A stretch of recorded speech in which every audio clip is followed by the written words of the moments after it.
truc qui est hyper excitant sur cette saison 2025 quand même, c'est ce plateau incroyable. Parce que si en 2024 on avait eu presque aucun changement, les gars, cette saison, on est plus que servi. Faisons un point sur les line-up de cette grille si vous êtes ok. On va faire ça dans l'ordre du championnat du monde des constructeurs de l'an dernier. Chez McLaren, on retrouve Lando Norris et Oscar Piastri, rien ne change donc. Ferrari alignera Charles Leclerc et Lewis Hamilton. Chez Red Bull, ce sera Max Verstappen et Liam Lawson. Exit Checo cette saison et les vannes qui vont avec. J'avoue, il y a moyen que ça me manque un peu. Chez Merco, ce sera Russell et Antonelli. Aston arrivera avec le maintenant classique Fernando Alonso, Lance Stroll, qui entame la 7ème année de son CDI.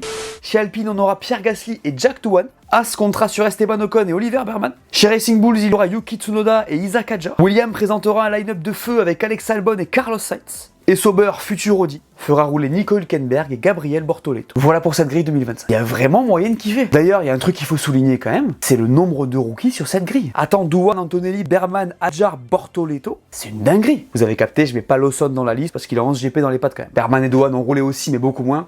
Disons qu'il y a différents niveaux d'expérience. En tout cas, franchement, j'ai hâte de voir ce que ça va donner. Berman, on a déjà vu ce dont il était capable. Le gars fait quand même des perfs très solides avec la Ferrari et la Haas en 2024 sur ses apparitions. Doohan, je sais pas trop, puisque la rumeur dit qu'il pourrait rapidement perdre son volant au profit de Colapinto. Bortoleto, c'est quand même un mec qui gagne la F3 et la F2 du premier coup, même si j'avoue, j'ai peu d'espoir en ce qui concerne sa caisse. Isaac, j'ai de gros espoirs en lui, je suis sûr qu'il peut taper Yuki, et même si c'est pas un rookie, je suis très chaud de voir ce que Lawson va donner dans la Red Bull. Alors je m'attends pas du tout à ce qu'il titille Max, on parle quand même d'un des pilotes les plus forts de l'histoire maintenant à mon sens. Si ça fait du débat en commentaire, tant mieux. Mais bon, c'est un fait qu'il a du caractère, et surtout qu'il sait que c'est une opportunité à ne pas manquer. Je pense qu'on pourrait s'amuser en le regardant aussi.